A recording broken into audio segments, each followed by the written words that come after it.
FM 91.7, and it's exactly 16 minutes past 12. I am Bukola Balogun. And this afternoon, we're going to be discussing on something that is quite important, especially considering all that has been going on in Nigeria with regards to protests happening all over the country. And I think this was foiled by a number of police brutality that has been encountered by different people, and at different times in Nigeria, women have not been left out also. And this afternoon, we're going to be discussing on justice for victims of police brutality, punishment over erring officers. And I think this is very, very important. The discussion what's about to have now is quite important. What I have with me this afternoon, I have a gender advocate who is going to be doing this with me. I have E.A. Jonathan Ichava. Good afternoon. Hello, good afternoon. How are you doing? I'm fine. I'm at the Lekki toll gate protest. Among the young people protesting. Yes, that's actually a very good one. Extremely proud of our people, of our kids. They're doing fantastically. They're staying calm. They're keeping the place clean, picking up the trash. Okay. I am so proud of them. I'm so proud of them. This is what Nigeria is about. All right. Really happy that you mentioned the fact that you are actually at a protest right now. I would like to get to hear an overview from you on how it has been and what has been the response around your own area. Well, to be honest with you, I actually just followed the protest online, but yesterday there was a huge traffic jam on the Lekki Ada Expressway. People didn't get home until about 2 a.m. or 3 a.m. Oh. And that was because the roads were blocked. And I think that brought home it hit home that these protests are not going to end. You know, it's not going to be the usual. You come out and we placate people. People have been largely very calm. Even here at Lekki toll gate, they've actually blocked off the toll, so there are no cars coming through. Everybody's sitting calmly. They're having lunch, or they're basically just talking to each other. The police are here as well, and to their credit, the police as well are behaving themselves. Okay. And everybody's staying calm. So we're glad to see the momentum sustained. What we want an end to the city. We want rogue police officers to stop killing our children. We also want to make sure those who kill them or who have done these things in the past should be brought to justice. We want to see an end to this brutality. Enough is enough. And part of that brutal they become extremely notorious with SARS. The whole head of SARS, Special Anti-Robbery Squad. Unfortunately, they turned out to be the ones stealing the lives of Nigerians and stealing Nigerians' money. Innocent Nigerians, they will not go and face the real rogues that are facing us. There are a few good eggs in there, but the bad eggs have totally overshadowed whatever people will be doing. All right. Thank you very much for giving that response. And I think that is the main reason why we're having the discussion this afternoon, especially ensuring that justice is served to those who have, law enforcement agents who have actually erred. And I think this is very, very important if we want to have a sane society. But looking at the resolution of young people now, in a long time, we haven't had this kind of cooperation between Nigerians. And the fact that young people are now waking up to the reality that there is unity. When there is unity, anything can be done, and we can achieve anything when there is unity. And I'm really happy that young people have woken up to this reality. But then what would you say concerning the resolution that young persons have made in ensuring that there is an actual end to SARS, and also that those who have erred, that the police officers who have erred right now, are brought to justice? I think we all have a role to play. The way people are going on about this, like it's a young people's fight. It's not. Come on, we've been killing Nigerians for decades. As far back as 1981, an athlete came back to Nigeria for camp and they shot him, and nobody was ever brought to book for that crime. And we have continued to see that trend in Nigeria. We had the apocalypse some years ago. In fact, to Nigeria's eternal shame, the judge that actually freed the policemen on very spurious evidence, and set them free for the killing of their associates, was actually nominated to be a justice at the International Criminal Court. If that is not the Nigerian government's main stamp on such illegalities, we do not know what to say. So it is unfortunate. What I would appeal to everybody else, if you know the police, pick up the phone. If you know, we all know commissioners of police, we know ASPs, we know all kinds of people. Pick up the phone and tell them enough is enough. They need to stop this nonsense. If you particularly know the vice president and you know President Buhari, for goodness sake, come out and address your people. This is the time. You cannot be hiding in Aston Rock while police are going around shooting live ammunition at protesters.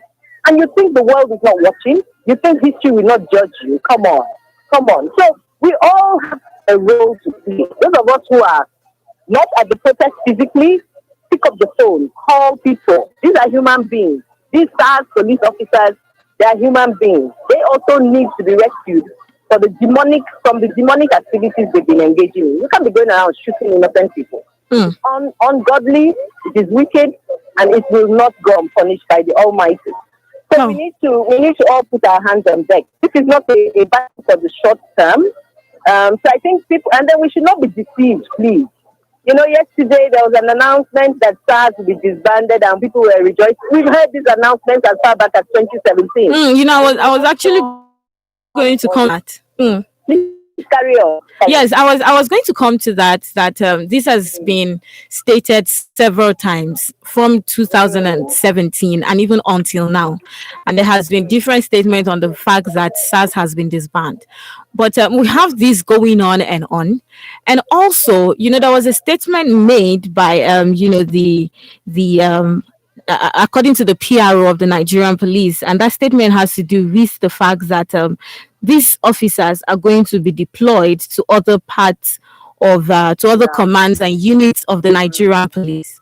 But in a situation where that is done, isn't this going to be like it's just like effort in futility? Because the same people who have erred, the same people who have killed innocent lives are now being sent to other units. It's like you have, one good egg and you're sending one bad egg to meet the good egg. Somehow it is going to corrupt, the other people who are there. And by the time these people are put in these other units, if they go out or they go out and do all of their duties, now they give, if they are not reorientated or trained, it's like all that we're talking about and all that we're fighting for right now, we're still going to come back to it.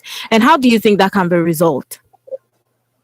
I think first and foremost, the president and the Senate and the president himself and the presidency, the machinery that's supposed to be leading this country needs to make a very good example of these guys. Truthfully, if they were serious, this is the sort of thing enough to make him the president resign.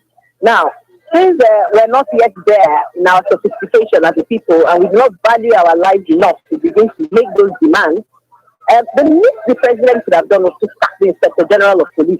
As long as people are dying under your watch, this has been going on for years. You still keep the same inspector. Obviously, people are not serious. You don't care that Nigerians are being killed.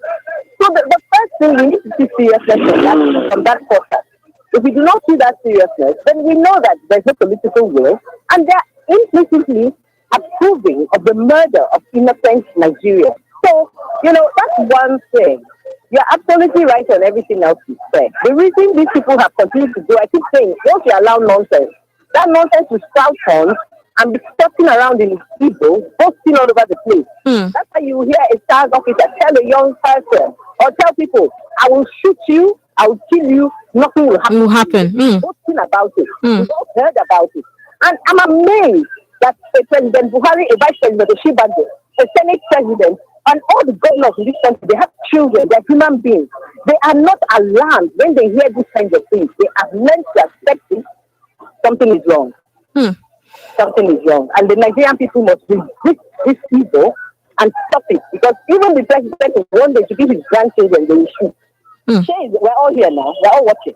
So we need to stop it because once it affects one person, it affects everybody else. All right. Thank you very much for that. 26 minutes past 12 on Women Radio WFM 91.7. I would like to get your contributions this afternoon. 07000 is the studio line to call. And you can send in a WhatsApp or a text message to 070 And I'm still speaking with Ia Jonathan Ichava. She has been helping us this afternoon with the topic of discourse. We're looking at, ensuring that justice is served for victims and punishing officers who have erred. Now, over the years, okay, let's look at the protests that have been going on, in other parts of the country. I think Lagos has been fair when it has to do with the response of security operatives to the protesters. But now, when we look at some of the situation of things in Abuja, we heard of a case in Osun State of some persons who was actually shot. We actually have cases of persons who have been shot too in Lagos, but it was more of like a stray bullet hitting these people. I'm not saying stray bullet isn't something that anyone should be worried about. The fact that we still have these people, these brazen faced and attacking protesters who are out there protesting peacefully. Yeah. How do you think this can be addressed, especially for now? We know that there has been the enactment of the Police Act 2020, but in a situation where we have some police officers still taking laws into their hands and abusing people and killing innocent lives, all in the name of, someone is actually protesting peacefully, which is everyone's right, so long as it's peaceful, then I should be able to do that freely on the streets and I should be heard. But in a situation where we still have them doing this, what is the way forward? I think again, it's people power. Because if we wait for President Buhari and his vice president to address, we're waiting forever, because obviously they do not have a conscience as yet on this matter. Having said that, we the people, it's up to us. We the people who at least we have representatives in the House of Assembly, state houses of assembly. We need to begin to bombard them. We know them. A lot of us know them. For goodness sake, if you know these people, stop going and calling them to give you contracts. They can give you contracts. One policeman will shoot you one night and what the contract will help you. So, we go around, we don't want to say anything because we're hoping they'll give us contracts and all that. So some of us, our parents are governors, some of us, our parents are senators, some of us, our parents are even the commissioners of police. In fact, I would like to know who is the daughter or the son of the Inspector General of Police and which country they are in. Because those are the people that need to talk to their parents. It's ridiculous. Family members who are members of SARS. These SARS people do not come out. They are not orphans. They come from our community. Some of them are villagers. In fact, I even heard of one. I'm from Benue State. I heard about one chief SARS commander who is justifying collecting people's phones and searching them and justifying the illegal things they do. I sent a message to my chief people that if you guys know that guy, please tell him to stop disgracing our people. So these are the things. Those guys didn't come out from it and empty home. If you know a SARS person, it is your cousin, it is your brother, it is your sister, your uncle, it is your dad, it is your younger brother, your older brother, call them and caution them. Enough needs to stop. All right, looking at the situation of things and the new Police Act law 2020. Now, the main aim of enacting this law is to ensure that there is a police force that is organized, driven by principles and transparency and accountability in its operation and management of its resources. Up until now, we are yet to see that. But then, how can we begin to hold these people accountable? I know one of the ways is that which you have started, and that is the protest, the peaceful protest. Yeah. But how can we begin to hold the Nigerian police accountable when it has to do with the issue of brutality and ensuring that the reform that is needed begins? Yes, that is very important. Absolutely. I think, again, we the people, these laws are made. Laws exist to be tested. Procedures exist to be used. So if you have a law and no one is testing it, yes, we can protest. But there's that saying to remember, the pen is mightier than the sword. Where we witness things, we need to write and report. And not only that, where we can sue, let us sue. I am so glad there's been a petition about bringing forth the Inspector General of Police to the International Criminal Court, for the abuse of human rights. These are the things we should begin to press, and push, to call for these guys who are supervisors of this people. Staff commanders in our state, their names. Let's do some research. We need to sue them. We need to report them. There's an international court of justice. There are all these instruments that we're not using. Even in the African Union, we have a charter of human rights. We have a universal declaration of human rights that Nigeria has assented to, that guarantees liberty of life and security, and liberty of expression, and that no one should be subjected to inhumane treatment, which the Nigerian government and its agents, security agents, continue to willfully ignore on several fronts. And it is up to us, the people, to use it. I am glad that we have a younger generation who are not cowed the way our parents were and many of us were as we grew up, and we're glad they're even better educated and many of them better exposed than many of us were. So we're glad they will continue to use that. We will continue to support in whatever way we can. But we want to call on all lawyers. If you're a lawyer, work yourself and you know your law. People to test this law and encourage us. As people want to put forward and sue, for goodness sake, I want to beg all of us. Let us stop all this, leave it to God. God is a just God. He's interested in justice. So if people are pushing for their rights, please let us stop advising them to leave it to God. God is watching, and God already knows. He has been left with him, and he's given us the instruments to use those laws, and we should use them. So those are just some ways to begin to use them. I'm glad this police act has been passed. It was just passed about a few weeks ago. Yes. So this is perfect opportunity to start. And we should. Thank you very much. Hello, good afternoon. Hello, good afternoon, Lady Buki. Good afternoon. Yeah, this is Efe calling from Mo. It's good to have you, Efe. Your contribution this afternoon. Thank you very much. I just want to thank God that, yes, these people, they have, thank God that they have removed them from the system. I just want to thank God for that. Do you know that, our authorities, this police and all that, you have, the government has said, look, I want you to go to a farm, go and farm for me. Go and weed that place. And they refuse to go and weed, and they say it is computer they want to operate, and they don't know anything about that computer. It's totally wrong. The SARS, they are supposed to be arresting armed robbers, the armed men, the armed robbers, and they refuse to do that, and they are going for innocent citizens. You can imagine innocent people, and when they see this armed men, the armed robbers men, they will leave them alone. They will not even do anything to them. That is number one suspect. That means these SARS themselves, they are armed robbers themselves. So I just want to thank God that, yes, they are totally removed them, and in fact they should not even bring them back. And these policemen, no matter people that are saying that they should pay them much more salary, no matter the kind of money you pay a policeman, a uniform man, they will never stop to collect that price. Nothing has been in the blood of them. It is in the system. No matter the amount they will pay them, because it is in the system of except they have been wounded. So that price, they will not stop it. I'm telling you. In fact, the whole system is just kind of corrupt. I just can't go that something is happening. I think this one will teach some of the lessons. I think this one will teach some of the lessons. Thank you very much. So much. Now, if you listened to what Ife said, she said, no matter is more like a part of them. Do you believe that even do you agree with what she has said, or you have this hope that by the time training is being looked into and even their remuneration, all of this is going to be reduced? I think some of that might help, but the truth is, I think it's really about the heart and how they recruit. Okay. There are some rumors that some of them are even ex-convicts that were put into the police force. We don't know how true that is, so that should be thoroughly investigated. Having said that as well, I think, there may be there needs to be a change in orientation, right from when we're doing the police training. There should be a standard as to who is recruited into the police force. You can't just recruit anybody. I mean, I've seen some police officers and some of these class officers. I'm sorry, I would not let them wear my day.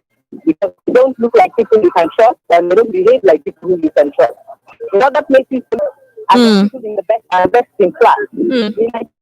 Traditionally, those who join the police force, thankfully that has changed, but over time, meeting us in those days, they'll say, okay, if you can't pass exam, you can't go to university, go to police. So those are the things we need to begin to really interrogate and look at. Okay, so we need to change. We need to change very much so that orientation is absolutely wrong. All right. It's not right. Thank you very much. 07000 is the studio line to call to be a part of Panorama this afternoon. And we're still looking at the issue of police brutality and the fact that law enforcement agents who have erred need to be brought to book. Now, what is the role of the Nigerian judicial system in this? Because some persons believe that the judicial system at this point is actually crawling. So in a situation where we have had police officers who have erred and nothing has been done, how can the judicial system come in to help on this? But let's take this call, then you will answer. Hello, good afternoon. Hello, good afternoon. Hello. All right, you want to call us back? Here's Ian. So I think just like everything else in our systems have fallen far short of the expectations of the people. Not to say that some parts of it are not good, but one thing they always say: justice delayed is justice denied. Some of the cases take way too long. Sometimes the prosecutors themselves are not very well equipped to prosecute the cases properly. So sometimes they come up with their cases are not well prepared, and they may be thrown out of court. And so we have a lot of work to do. Also, of course, now that comes down also to selection of judges who would best, making sure that we select our best and brightest to the benches. And sometimes we've seen, unfortunately, that has not always been the case in Nigeria.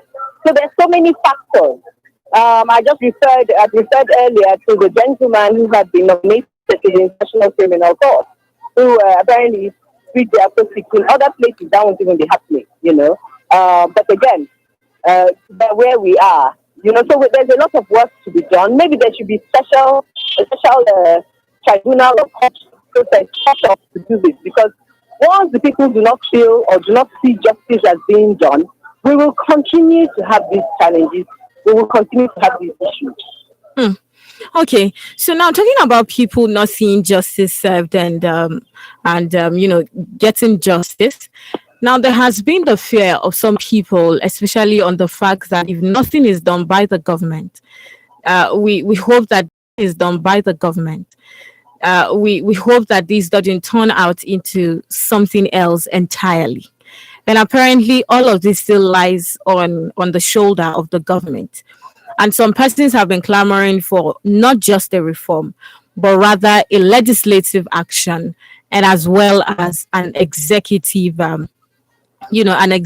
order. How important is legislative action and the executive order in ensuring a reform, a true reform? I think that is what it is, a true reform in the Nigerian police force. Well, the Senate does need to step up, and the legislative as well, because these people don't kill in a vacuum. They're killing in states. We heard about the Delta situation. The Senate of Assembly should have passed certain bills and laws. Again, it comes down to our law enforcement structures. The federalization of the police force.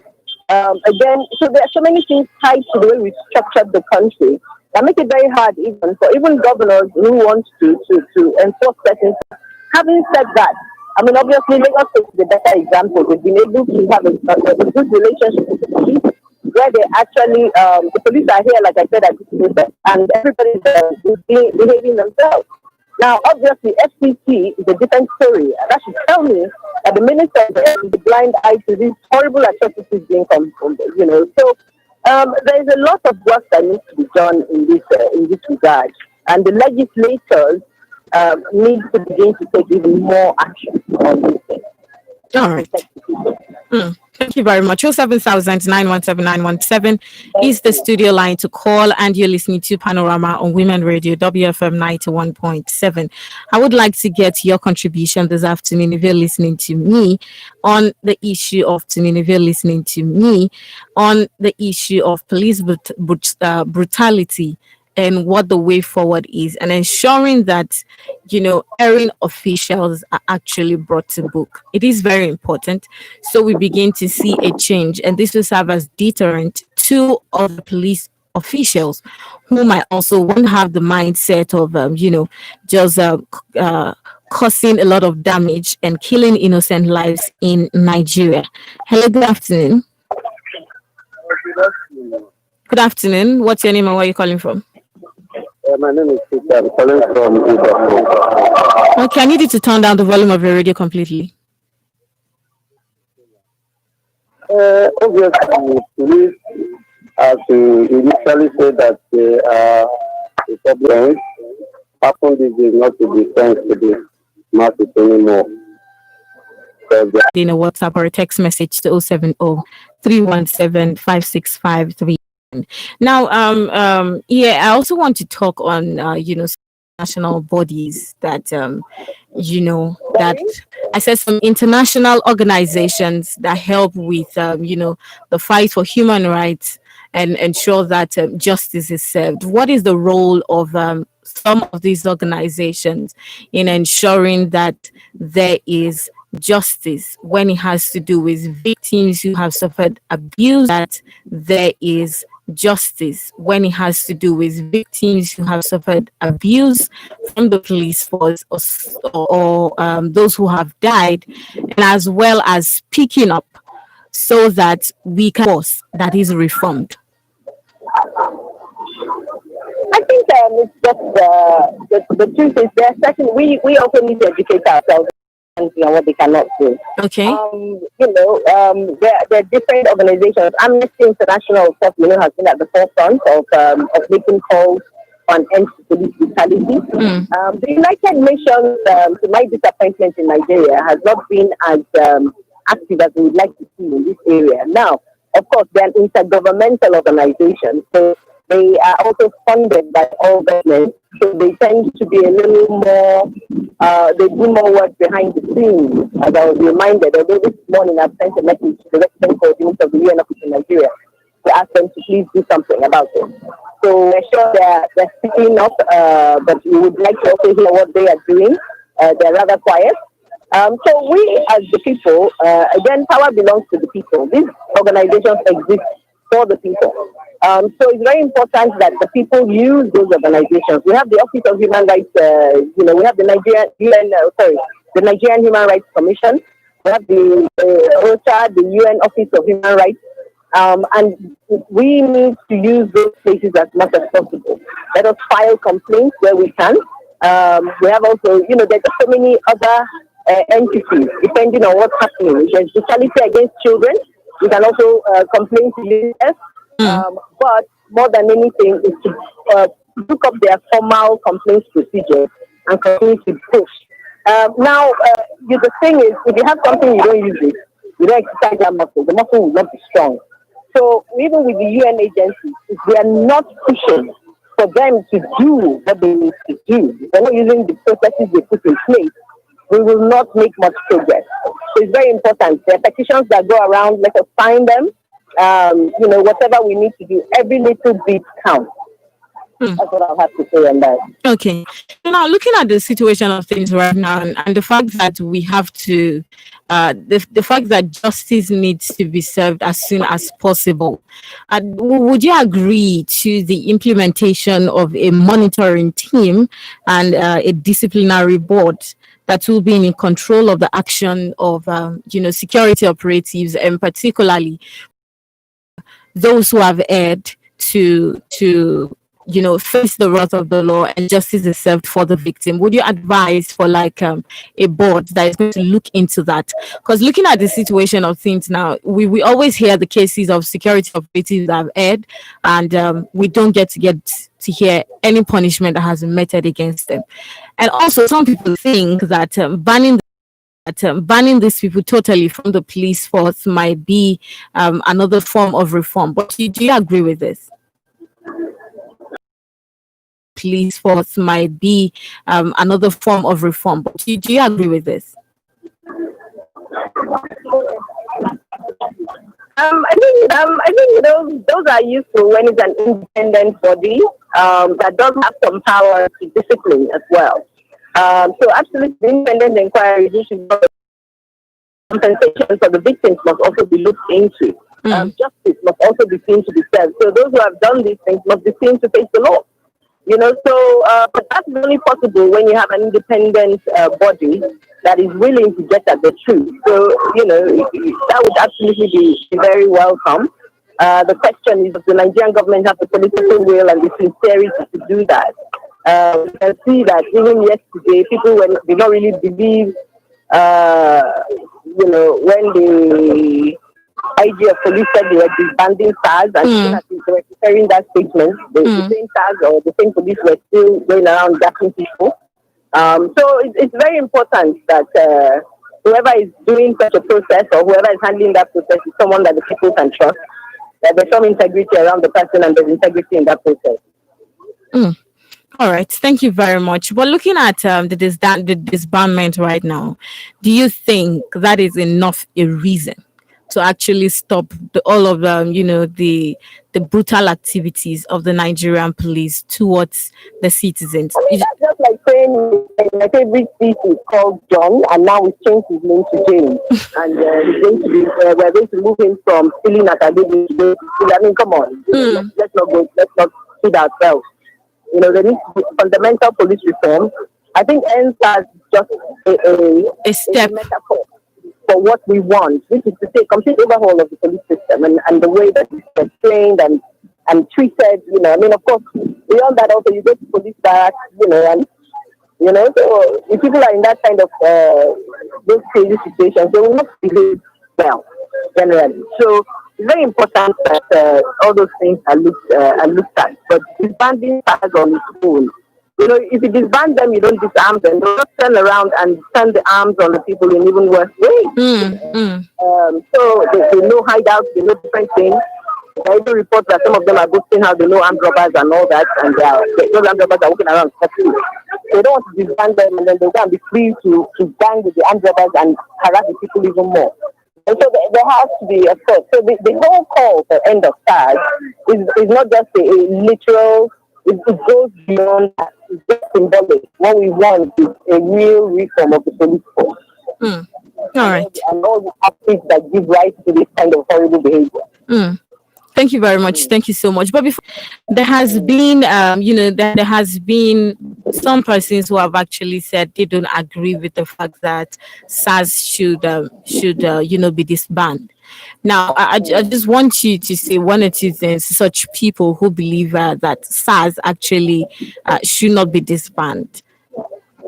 I understand when some people, I think, live in a bubble. They think that SARS represents, of course, the idea was good, but we've seen the way it has worked. If something is not working well, you need to change it. If you need to disband it and reform something in a better way, build it better, then let's do that. For people who say those things, I pray that these same SARS people don't shoot your relative or your son or your daughter one day, and come with their impunity in front of you, and even arrest you on top of that. So, I hear them. Because we're speaking about the needs of security, and the need to make sure we have something that deals with addresses the security situations that SARS sought to address in the first place. You cannot go and kill the people you are trying to protect. Doesn't make sense, So of course, this has been going on for too long. So SARS needs reform, and if they need to end it and retrain those people and bring people to justice, then so be it. While we look at other options. All right. Thank you so much. But what will be your final words to all that we have discussed this afternoon? Nigerians, keep on. The battle is long, and one thing I know, the arc of history tends towards justice. So we'll just keep at it. All right. As long as we need to keep at it. Thank you. Thank you so much for your time this afternoon. Thank you. And please stay safe out there. Will do. All Thank right. you. And yes, we have come to the end of the conversation this afternoon. There is so much, and the people are asking for the people are talking to the government. The people are requesting of the government to do something, especially concerning the impunity that has been, there has been overtime in the police force. And with all that has been happening, Nigerians are not ready to relent. There is so much protest going on in different parts of the country presently. And these has to do with the government rising up to its responsibility. And that is very, very important. And we just spoke to EA Jonathan Ichava. She has been able to help us out with that. But yes, thank you so much for staying tuned to Women Radio WFM 91.7. And thank you to the producer, Daniel Adaja. Please make sure you stay safe and do enjoy the rest of your day. We'll be here again tomorrow. Panorama holds every day of the week, Mondays through Fridays. I am Bukola Balogun. Good afternoon. WFM 91.7. Radio never sounded so cool.